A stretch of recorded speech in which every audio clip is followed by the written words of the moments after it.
MTV news Kannada ವಾಹಿನಿಗೆ ಸ್ವಾಗತ. ಬೆಂಗಳೂರಲ್ಲಿ ಬೆಳಗ್ಗೆ ನಡೆದ ಮಾಧ್ಯಮಗೋಷ್ಠಿಯಲ್ಲಿ ನನ್ನ ಕೆಲ ಹೇಳಿಕೆ ತಿರುಚಲಾಗಿದೆ. ಡಿಕೆ ಶಿವಕುಮಾರ್ ಬದಲಾವಣೆಗೆ ನಾನು ಯಾವುದೇ ಹೇಳಿಕೆ ಕೊಟ್ಟಿಲ್ಲ ಎಂದು ಸಚಿವ ಸತೀಶ್ ಜಾರಕಿಹೊಳಿ ಮಾಧ್ಯಮ ಹೇಳಿಕೆ ಬಿಡುಗಡೆ ಮಾಡಿದ್ದಾರೆ. ಕೆಪಿಸಿಸಿ ಅಧ್ಯಕ್ಷ ಡಿಕೆ ಶಿವಕುಮಾರ್ ಬದಲಾವಣೆ ವಿಚಾರದಲ್ಲಿ ಯಾವುದೇ ರೀತಿ ಹೇಳಿಕೆ ಕೊಟ್ಟಿಲ್ಲ. ಬೆಂಗಳೂರಲ್ಲಿ ಬೆಳಗ್ಗೆ ನಡೆದ ಮಾಧ್ಯಮಗೋಷ್ಠಿಯಲ್ಲಿ ನನ್ನ ಕೆಲ ಹೇಳಿಕೆ ತಿರುಚಲಾಗಿದೆ. ಡಿಕೆ ಶಿವಕುಮಾರ್ ಬದಲಾವಣೆಗೆ ನಾನು ಯಾವುದೇ ಹೇಳಿಕೆ ಕೊಟ್ಟಿಲ್ಲ. ಪಕ್ಷದ ಸಂಘಟನೆ, ಚುನಾವಣಾ ದೃಷ್ಟಿಯಿಂದ ಕೆಲವು ಸಲಹೆಗಳನ್ನು ಕೊಟ್ಟಿದ್ದೀನಿ. ಕೆಲವು ಮಾಧ್ಯಮಗಳಲ್ಲಿನ ವರದಿ ಗಮನಿಸಿ ಸಾರ್ವಜನಿಕರು ತಪ್ಪು ತಿಳಿದುಕೊಳ್ಳಬೇಡಿ.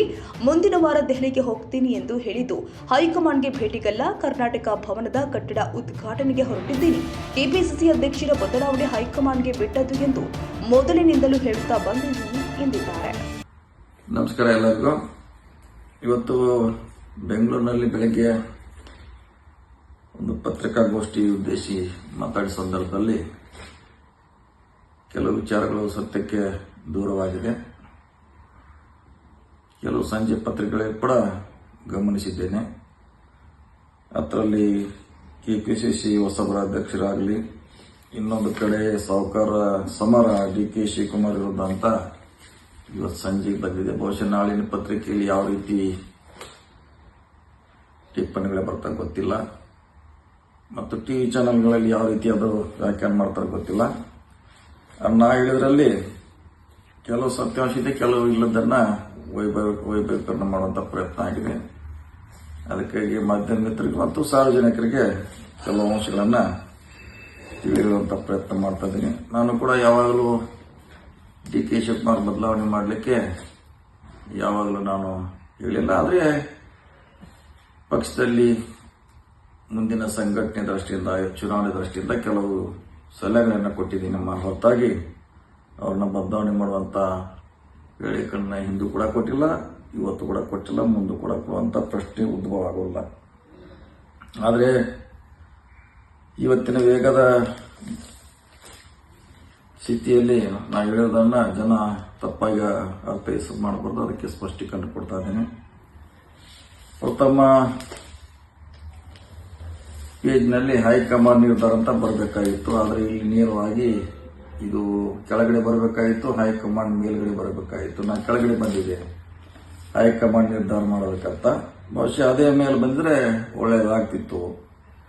ಇನ್ನು ಹೈಕಮಾಂಡ್ ಮನವೊಲಿಸಲಿಕ್ಕೆ ಮುಂದಿನ ವಾರ ನಾ ಡೆಲ್ಲಿಗೆ ಹೋಗ್ತೀನಿ ಅಂತ ಬಂದಿದೆ. ಹೈಕಮಾಂಡ್ ಮನವೊಲಿಸಲಿಕ್ಕೆ ಡೆಲ್ಲಿಗೆ ನಾನು ಪತ್ರಿಕಾಗೋಷ್ಠಿಯಲ್ಲಿ ಹೇಳಿದ್ದು, ನಾನು ಡೆಲ್ಲಿಗೆ ಹೋಗ್ತಾ ಇರೋದು ನನ್ನ ಕರ್ನಾಟಕ ಭವನ ಹೊಸದಾಗಿ ಕಟ್ಟಡ ನಿರ್ಮಾಣವಾಗಿದೆ, ಅದನ್ನ ಉದ್ಘಾಟನೆ ಮಾಡಬೇಕಾಗಿದೆ, ಅದರ ವೀಕ್ಷಣೆ ಹೋಗ್ತದೆ ಅಂತ ಹೇಳಿದ್ದೀನಿ. ಅದು ಎಲ್ಲೂ ಕೂಡ ಇದರಲ್ಲಿ ರೆಫರ್ ಆಗಿಲ್ಲ. ಸೊ ಮನವೊಲಿಸಲಿಕ್ಕೆ ಹೋಗ್ತಾ ಇರೋದು ನಾನು ಯಾರೇ ವರಿಷ್ಠರಲ್ಲ. ನನ್ನ ಕರ್ನಾಟಕ ಭವನ ಉದ್ಘಾಟನೆಗೆ ದಿನಾಂಕ ನಿಗದಿ ಆಗಿದೆ, ಅದರ ಪರಿಶೀಲನೆ ಮಾಡಲಿಕ್ಕೆ ಹೊಂಟಿದ್ದೇನೆ.